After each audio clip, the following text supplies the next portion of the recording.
What's up, guys? Montana RC coming back with another one, baby.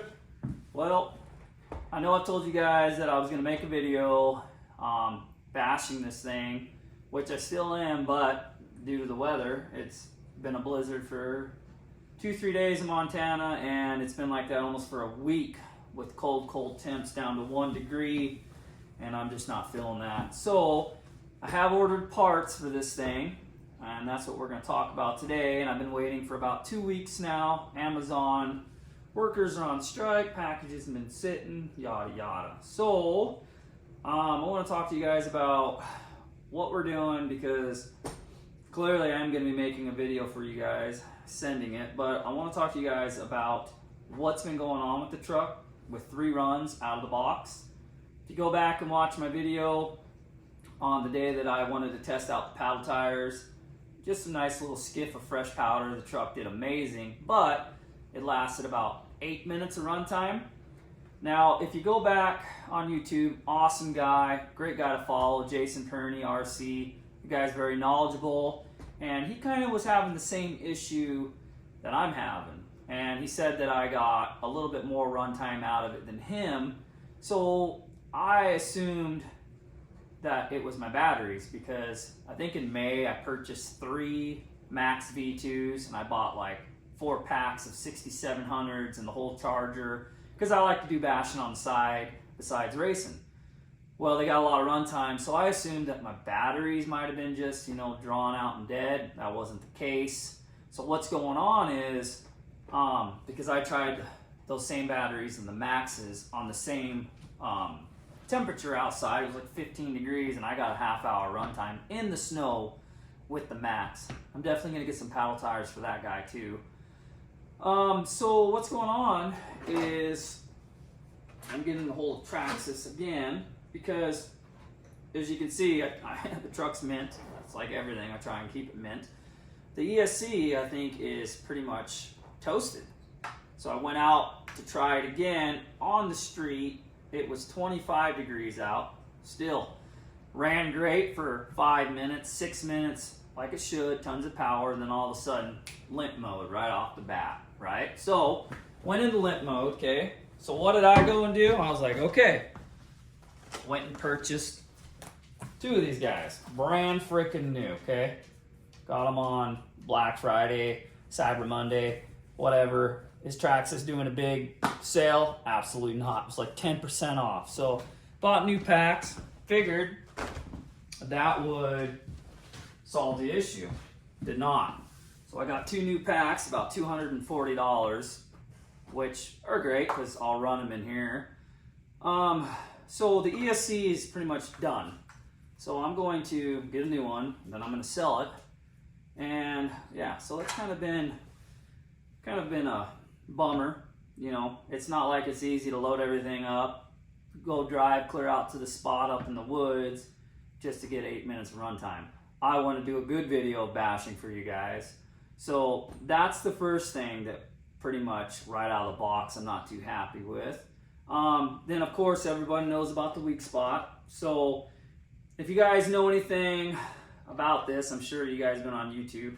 Garage Life RC, he makes an amazing mount for this. So that has been ordered. So that'll be coming. Should be here probably in a day or 2. I ordered the Max 6. I've been waiting 2 weeks for that from Amazon because of the workers went on strike. Now they're back up to working as of yesterday. But here's the other thing. If you look inside your XRT, you'll notice that the wiring's kind of like, they could have did a better job of wiring. It sits off to the side of the ESC. I mean, it's fine, but me, I like a clean job when I look at the car, and it is clean, but that to me is an eyesore. So if you do, which you should do, get rid of this ESC, put the Max 6 in here, and I have nothing but amazing things to say about Hobbyland. They're freaking awesome, man.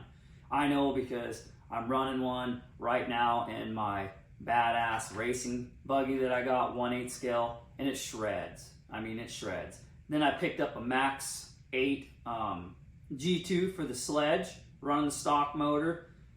What a tremendous amount of power, torque. I mean, it's just on demand. It's there. That's what should have been into the get-go. But anyways, Garage Life RC makes a mount for the Max 6, and it kind of rests up top a little bit, so you can run that wire underneath right to your tray. So that's nice and clean. It's gonna wake this thing up a lot. I'm gonna run the motor probably all the way through winter, and then we'll address it there. I'm gonna keep the stock gearing for now. I don't need the high-speed gearing in the snow. I like that lower grunt power right off the bat. Maybe when the snow goes, I'll slap some hardened steel Vitamon gears in there. Who knows? We'll see where I'm at with it. But so those are things that are going to be addressed in the next couple days, and then we'll go out and shred this thing if I'm not out snowmobiling. But what I really want to talk to you guys about are the other main issue that I'm having is with, where is it? The radio. Okay. Now, yeah, these radios are good if you're, they're all right. I mean, yeah, you can link a crap load of vehicles to them, but a lot of aftermarket stuff out there, you can link, anywhere from 40 to 60 vehicles off one controller. So what has been going on since out of the box is the first test drive, I got 8 minutes, like I said, but I noticed going just up and down the block on the road at the house that the truck was cutting out quite a bit. Like I would lose probably a good amount of power, steering. It would stutter when it would get so far away, and usually you can get a good distance out of them, right? So I grabbed the sledge and swapped everything back to stock, ran them both down the street till they lost pretty much service, and the sledge went way further, and I mean a lot further. So I'm believing that either the radio is faulty or the receiver in the box is faulty. So what I'm going to do, and I know a lot of people probably think I'm freaking crazy for what I'm going to do, but when I built the buggy this summer, I wanted to just go all out on it and just do it the right way, so I'm not investing. So I saved up some money, and I think in general, your jaw is probably going to drop when I say this. It was probably about $2,200 all said and done for the buggy to be built from ground up. And I ended up buying an amazing radio for it, and they're not cheap, the 7PXR. It's like a $700 radio. But the things that this radio offers you for like racing standpoint is amazing. If you have a turbo motor, you can adjust everything on it. I mean, this is just basically telling you everything, and you can do everything. So I have this radio set to the buggy. So I built the sledge, kind of been using the sledge as a basher sometimes, and then I'll take it to the track. So I upgraded the receiver in the buggy, I upgraded the receiver in the sledge, so they're both linked to this radio. So what receiver and all that is I put in? So in the buggy, I have the, I believe it's the FHSR, and I believe that is the super response one, which is really freaking fast, and the buggy is amazingly on point. From everything you do with your fingers, it automatically, there's no delay. So I put the SS one in the sledge from Futaba, this one here. It's R304SBE. It's the 2.4 gigahertz SS one, $70, well worth it. I could tell you what, the difference between the Traxxas one and an upgraded one, what the sledge can do in response time, the distance. I mean, I can go way further in distance. But the thing with this radio is that it's just remarkable. You can have everything set to it. I mean, you can do anything you can imagine with this thing. A lot of people probably think, is it too much for a basher? I mean, yeah, it probably could be. But do I feel like going and buying a whole nother receiver or using the ones with the maxes? I don't feel like dealing with it. So yeah, I'm gonna slap one in there. And for a truck this big, I think anybody should invest in a better radio.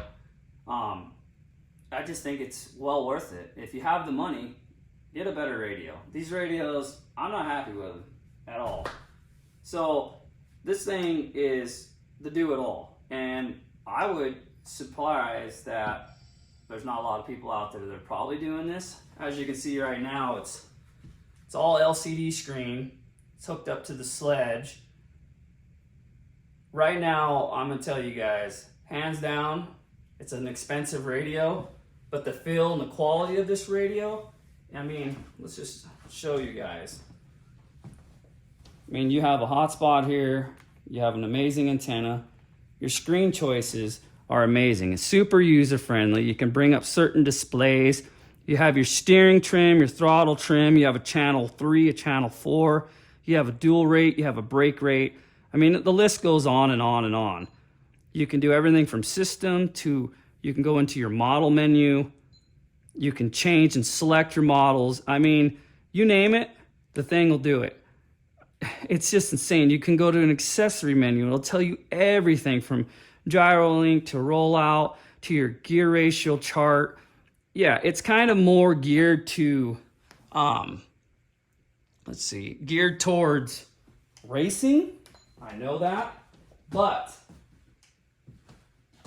if you already got a crap receiver going out on you, yeah, you could probably call Traxxas and get your money worth and, you know, swap it back over. But if you have something like this, or go grab something that's, you know, I know they make radios that are waterproof and more rugged proof for bashers. Me, I don't feel like investing another $400, so I already have a really expensive one here. So I'm gonna swap that in there, hook this guy up, drop the Max 6 in, drop Garage Life RC add-ons to the truck. Then we're gonna go out and we're gonna rip it. And also, you guys should probably, this is just my 2 cents on it, the stock fluids, they're just kind of soft in my opinion. The spring rate, yeah, you can screw everything down and set your preload and cinch it all the way to the bottom, but just throw some heavier fluids in there. I'm watching a lot of videos of guys sending it and complaining about that chassis slap. And if you're a real hardcore basher, I would just throw 70 weight front and rear. If you don't like that, maybe throw 75 or 80 weight in there. But right now I'm running 60 in the front and 70 in the back, and it made a world of a difference, a lot more difference. The truck doesn't want to bounce up in the air as much and then try and grab itself. It kind of more of settle and letting the shocks kind of absorb those impacts a little bit more. Now granted, now I'm on snow, so it's like landing on a pillow top, but I think it's well worth it. I think it was what, $5 for the oils, so yeah. But anyways, that's my video for today. Nothing too crazy. Just want to talk to you guys about the radios and the issues that have gone on with the truck in 3 runs. So the ESC's garbage right out the box. The radio's been trashed right out the box. So just gonna go throw some hop-ups on and then send it to the moon and see how everything handles. So that's it for now. I'll let you guys know in the next video. We'll be out running it and sending it when everything gets here. So till then, you guys please like and subscribe. I would like to get 1,000 subscribers, and then I'm gonna give a pretty sweet giveaway to somebody. Other than that, you guys keep sending it and making your videos. Have a good one.